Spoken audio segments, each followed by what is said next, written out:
এক সাহাবা, বুখারীর বর্ণনা, যুদ্ধের ময়দানে বিশাল তলোয়ার নিয়ে আল্লাহু আকবার বলে বলে কাফের আর মুশরিকের বাচ্চাগুলোর কচু কাটা করছে। সাহাবীরা দেখে পেছন থেকে বাহাবা দেয়, নবীর কাছে এসে খোঁজ খবর দেয়, ও নবী দেখেন আপনার সাহাবী দিন কায়েমের আন্দোলনে কালিমার পতাকাটারে জমিনের বুকে পতপত করে উড়ানোর জন্য কেমন করে যুদ্ধের ময়দানে, জিহাদের ময়দানে কাফের আর মুশরিকদেরকে কচু কাটা করছে। নবী দেখেন। বিশ্বনবী বললেন, হুয়া ফিন্নার, সে জাহান্নামে যাবে। সাহাবীরা তো অবাক, জীবন বাজি রেখে তলোয়ার নিয়ে কাফেরদের সাথে যুদ্ধে ময়দানের মধ্যে লিপ্ত, একটার পর একটা কাফের গুলোরে হত্যা করে জাহান্নামের মেহমান করে পাঠিয়ে দিচ্ছে। এই লোকটা কেমন করে জাহান্নামী হয়? এক সাহাবী মনে মনে বলল, এই লোকটা কেমন করে জাহান্নামী হয়, আমি তার পেছনে পেছনে দেখবো তার শেষ পর্যন্ত কি ঘটে, কারণ নবী যা বলে এটা তো কোনোদিন মিথ্যা হতে পারে।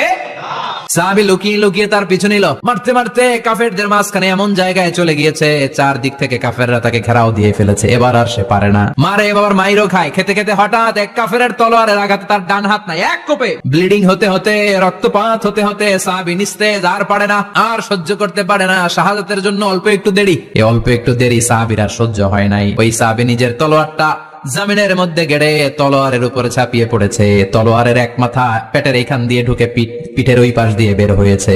যে সাহাবী পেছন থেকে ফলো করেছে সে বলে, আশহাদু আন্না মুহাম্মাদ রাসূলুল্লাহ, আল্লাহু আকবার।